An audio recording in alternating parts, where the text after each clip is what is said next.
which is manage collaborative conversations to support the mentoring arrangement.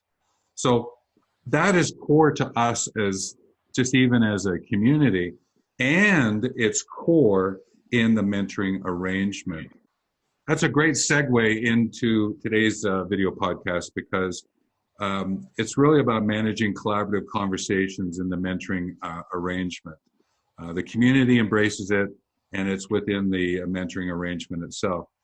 And we're purposeful in using the word mentoring arrangement here is because the mentor leads that, is the one who holds the space for the mentee to become present, to develop the relationship with the mentor.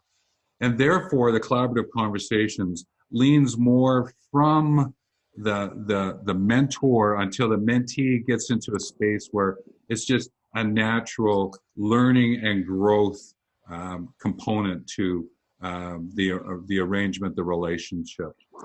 So I want to just take a look at the couple of the words that are there. The notion of conversations.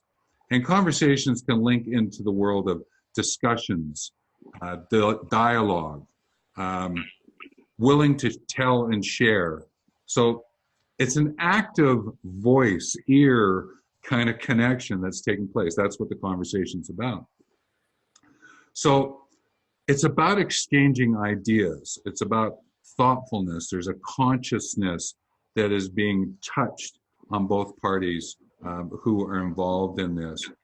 And it does affect the mindset. The conversations affects the mindset.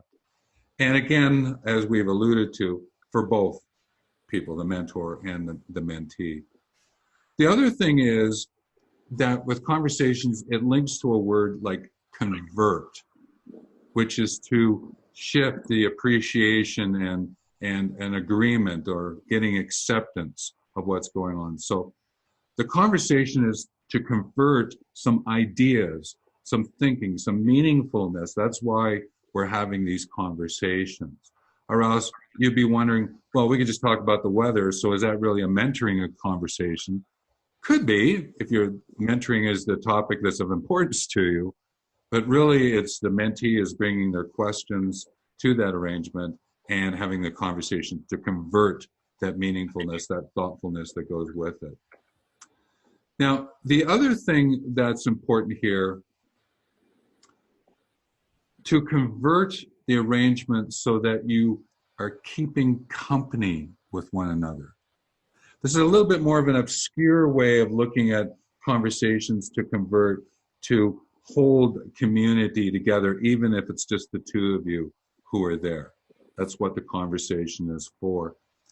And it's very much this sharedness that's taking place. Okay, so that's the conversations and conversions and convert.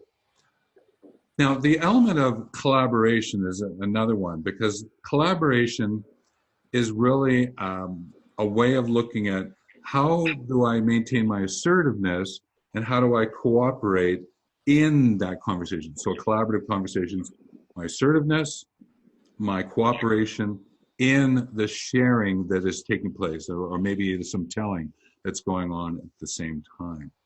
So it's really about looking at collaboration is one into the many and many into the one. So I, as the mentee, am collaborating with Doug, the mentor, and Doug is collaborating with me. So while we're dealing with each individually, it's also how we're dealing with it together. And that's an important piece. And we sometimes have to look at that as the collaboration is leading to something that you create that you couldn't do individually. If my ideas are being shared and your ideas are being shared and we bring those ideas together, that's going to create something that if I didn't share my ideas with someone, I may not have seen this new way, this new thingness that's now possible in my life. So that's kind of a neat way of looking at collaboration and conversations. But one of the things, if I was to share a story at this point in time, and then I'll ask Doug for his thoughts here. One of the things that I learned over and over again in my facilitated mentoring sessions was that there was a test that was always there for me. And I always remember when I saw the face of the person sort of would go up and go, you get that deer in the headlight look, or a bit of a roll of the eye, a touch of the head. It meant that the conversation wasn't collaborative now. It sort of got lost. So the test for me is how much do I stay within patience, flexibility, and discretion? That's my test of a collaborative conversation. Am I patient still and therefore present in what's going on? Am I still being flexible and listening, and it's going in two ways, right?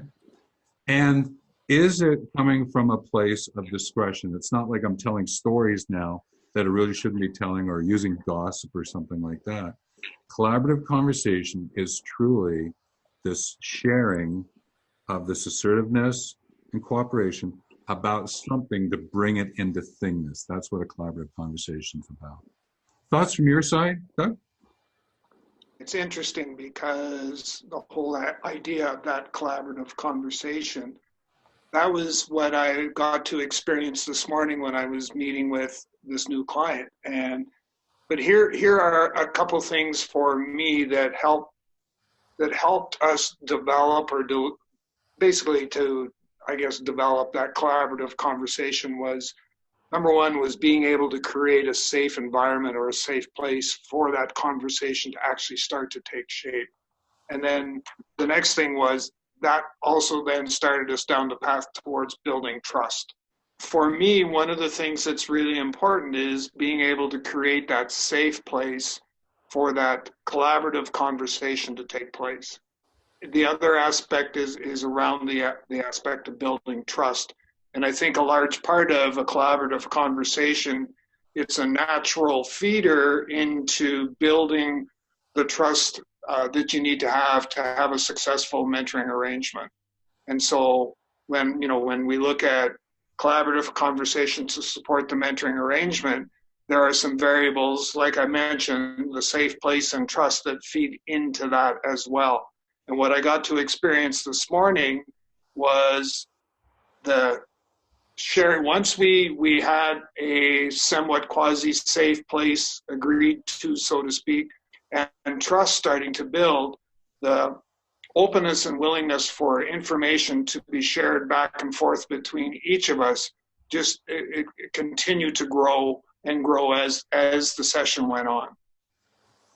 Yeah, and I think it's picking up on that growth part, because you can learn what you're learning. We know that's in the definition, but it's the growth part, because there's that awareness, that reflection that takes place about the conversation, the bringing in the thingness, right, that's going on. And when I believe, the times that I've done things, when that mentee gets to that kind of point where all of a sudden you can almost see it again, as the ones where they drift off I was talking about, but the ones where you're, oh yeah, like, yeah, it's almost like the enthusiasm pops up, and you can see how that collaborative conversation has now lent itself to raising the growth of the mentee.